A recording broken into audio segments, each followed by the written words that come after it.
Hi there, Hook Daddy here. It's been a long time, but I'm still alive. I'm still here. Today, what we're going to do is a new segment called Cooking in My Underwear. Not going to show you, you got to trust me. And today, we are going to cook my grandfather's famous homemade pizza. Stay tuned. So for this recipe, you're going to need a few things, basic things that you probably already have in the house. And just so you know, you will need a package of dried yeast. You'll need at least 1 cup of warm water to be filled soon. We will need 3 cups of sifted flour, 1 teaspoon of salt, and 1 teaspoon of sugar. And of course, the wonderful 1/4 cup of extra virgin olive oil. And you're going to need a bowl and a sifter and a couple measuring apparatus. All right, stay tuned. All right, let's get cracking. So what we're going to do is we're going to place the tablespoon or teaspoon of sugar, teaspoon of salt, and a 1/4 cup of extra virgin olive oil all in here. We're going to take the flour and stuff later, and we're going to use those soon. So first things first. We're going to scoop some good old sugar and dump it in there. Kind of looks like the stuff that's falling outside. All right. We're going to need some of this good old salty, Mr. Salty. Measuring it out all nice. All right. Throw that bad boy in there just like that. All right. Get some good old Evo here. We're going to fill this bad boy up. It's 1/4 cup, so it's not a ton, but still a sizable amount. Extra virgin olive oil is fantastic for you. I drink this stuff back in this corner here, you may have saw in the previous clip, in the morning time. It's fantastic for you. Tons of polyphenols, anti-cancer causing, antioxidant. It's fantastic stuff. All right. So next we're going to take this wonderful stuff here that makes all the magic happen. I like this brand. I like the fast acting because I'm impatient. And you can pretty much use it, and within under an hour, it's all ready to rock and roll. But the key is for this, it's actually a living culture. So you don't want to kill it. And one thing that will kill it is too hot temperature. So I have my wonderful water here poured out. As you can see, the temp is a little too high. It's supposed to be around 120. So I'm going to throw a ice cube in there. Plop. Everything goes falling over. It's okay. I'm going to let that do its thing for a few seconds, and we're going to rock and roll. All right. Moment of truth. We are just about, 130-ish range. Yeast should be between 120 and 130. So I think we're pretty good. So what we're going to do is take our wonderful packet. We're going to flip it around a little bit like this. We're going to get everything down to the bottom. Rip that bad boy open. Dropping all that wonderful yeast. It's going to take care of biz here for us. This is going to be the star of the show. For realsies. Get every little nugget out of there. Ain't going to waste none of this good stuff here. All right, so we got that in there. Now we're going to mix her up good. I'm just going to use a fork here just for giggles. And we're just going to get everything all there. All mixed up. All right, till it's all kind of dissolved a bit. It should dissolve pretty relatively quick. All right, you can see it's pretty much dissolved in there. So all we're going to do is we're going to add this bad boy with the rest of the other ingredients right here in my large bowl. Oh yeah. Nice. So it looks a little bit sus, but that's because there's a whole bunch of oil in there. And we'll be adding the other stuff here. Un momento. All right, now we're gonna add some of this bad boy here. Just 1.5 cup. I like to use stainless steel measuring stuff because I'm not a big fan of microplastics, you know? Call me crazy. Others have. It's okay. I like stainless steel. It looks cooler too. You see my reflection in there? Boom. Throw that bad boy in there. We're going to sift this right here. A little sifting. I'm going to slap it on the backside. Boom. We're going to go through this. We're going to do 1.5 cups. 1.5 cups out of the total 3 cups. We'll be checking back here in a second. All right, we're just about done here. Getting it all good and sifted through there. All right. Pretty damn good. Pretty damn good there. All right. So then what we're going to do now is we're going to slowly mix this whole concoction together. And this should be about, I don't know, a minute or two. So we can kind of get it to a nice doughy consistency. And you'll start to realize that it's going to start to look like dough here soon.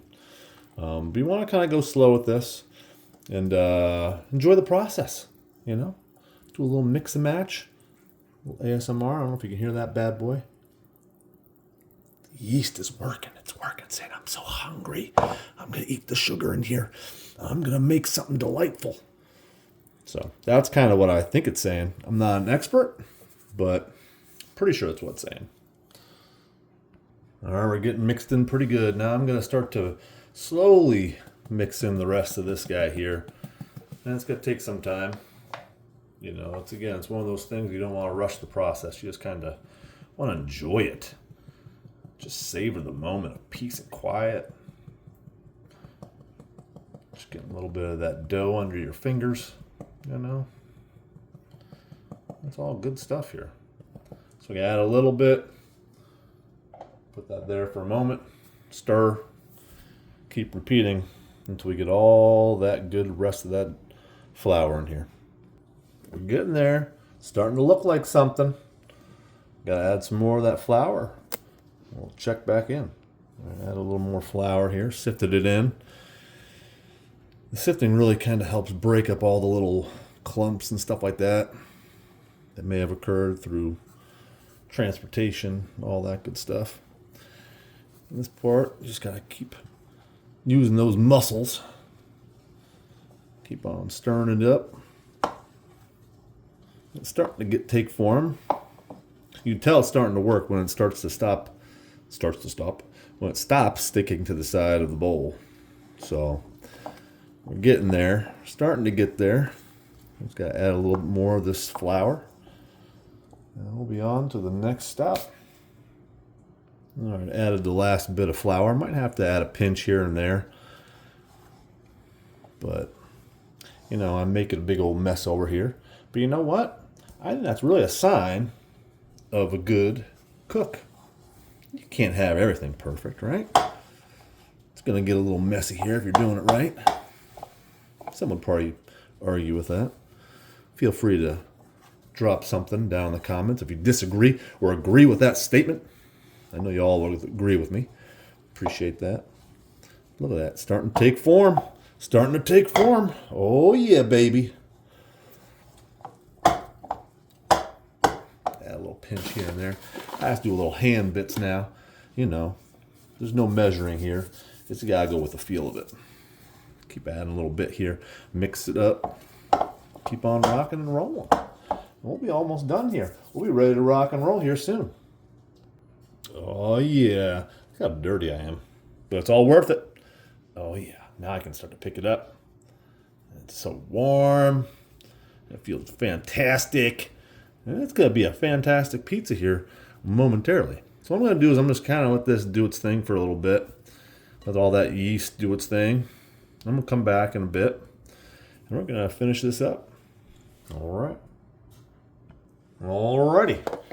We're just about there. Looks beautiful, doesn't it? So now I have a cookie sheet and I have some butter. It's a little chwad. You could use a pizza stone. You could use other varieties of ways to cook this, but I'm going to go square pizza because that's what my grandpa used to do. And I'm going to grease up the cookie sheet with the chwad of butter, and then I'm going to mold the dough to it, and then we'll be back. All right, got my piece of butter, and I'm just going to rub it on here.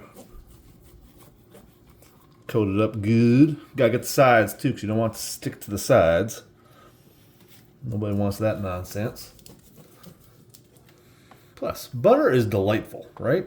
It is so good. It is my favorite, second to olive oil. Love olive oil, just because of the benefits I mentioned before. And just about coated here. But you don't want to do this lightly here. You want to kind of have a nice coating because you do not want your stuff to stick. I always get the sides again just to make sure. Boom, boom, boom. All right, we'll grab our dough here and we'll start to form it. All right, here's the star of the show. I'm giving it a good old kind of kneading a bit just to kind of give it a little extra leaven. And if it starts to stick to my hand, I grab a little bit of extra flour, throw it on there. Fold it into itself a couple times. Now it's fresh, so it's pretty damn good. Get a little extra flour. Always keep the flour out here, just in case you need it. And then we can start to do our thing here. A little extra. All right, I'm gonna throw this bad boy down here. We're gonna start to evenly kind of knead it into place. Now, you could roll it out a bit if you wanted to. You could certainly do that, and it will certainly make it a little bit easier as you go through and try to get it all worked into the spots. Or you can just continue to push on it and knead it, slowly kind of stretching it. Now this is a pretty big cookie sheet, so I like my pizza a little bit thick.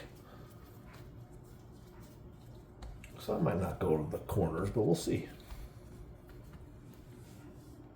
All right, next is the fun part. You get to put it all together.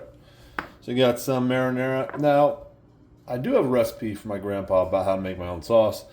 With the snowstorm, I don't have tomatoes or anything like that, so I'm just going to take that shortcut and use this guy here. And then, of course, you just got to doctor it up because this stuff's really, it's good, but it's bland.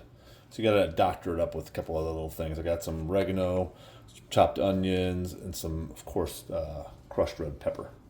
So we're going to get that all fixed up. Now I'm going to put a little coating of it on there. We'll be on our way to baking it, baby. All right, so pro tip. If you don't want to mess up another bowl and you know you're going to use this whole thing, just dump all the ingredients in here. Come on, guys. And then just shake it up and then just plaster it all over your dough. So that's what we're about to do here.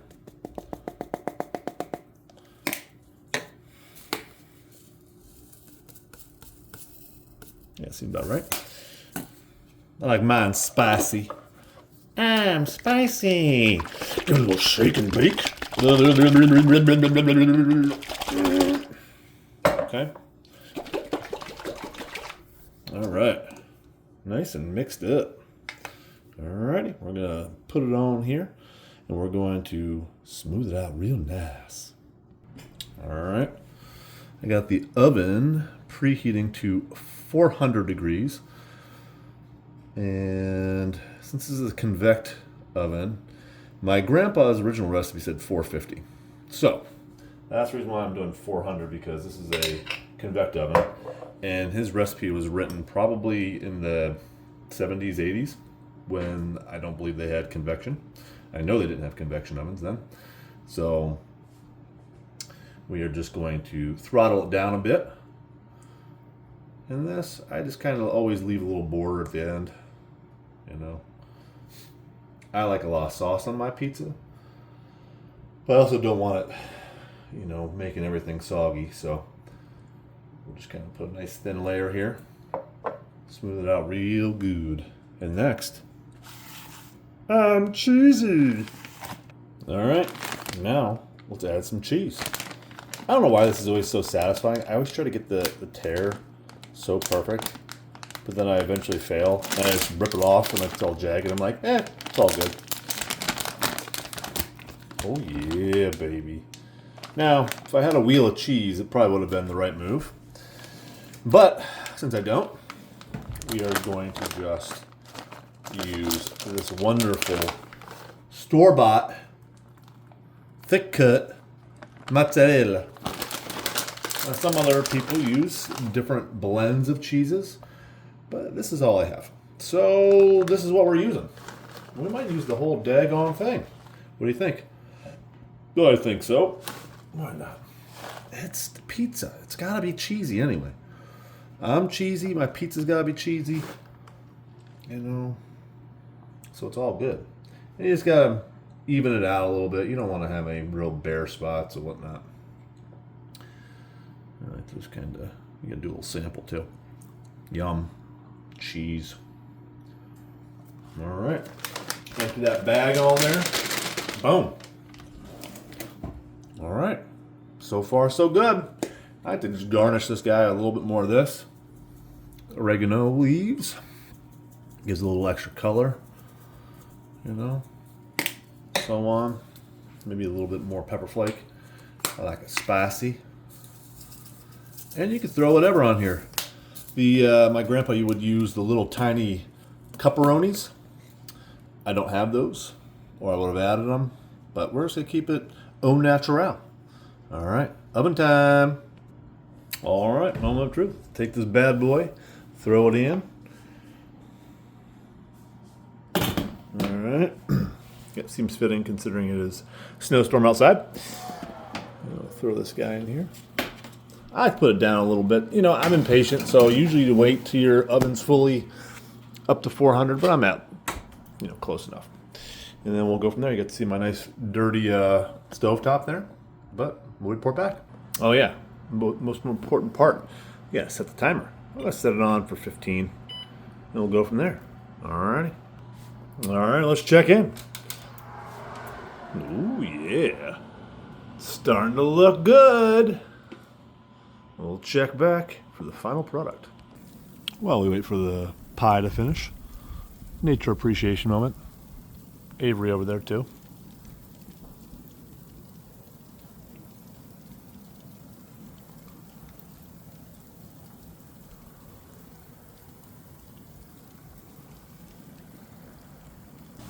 Avery, tell me how you feel. Are you ready for this pizza? Huh? You ready to rock and roll? Ready to enjoy some pizza, Avery? No one wants to see your butt, Avery. Gosh. Okay, moment of truth. Oh yeah, baby. Look at that. Beautiful, nice and golden. Avery, do you approve now? Yes, I do. All right, fantastic. Dang, this thing is heavy. It's a beast. I call it the beast. That's going to be delicious. It's going to be in my belly. And that's it, ladies and gentlemen. Grandpa's Pizza. So, I'll tell you how it is later. But until next time, make sure to cook in your underwear once in a while. It's fun. All right? Don't be weird.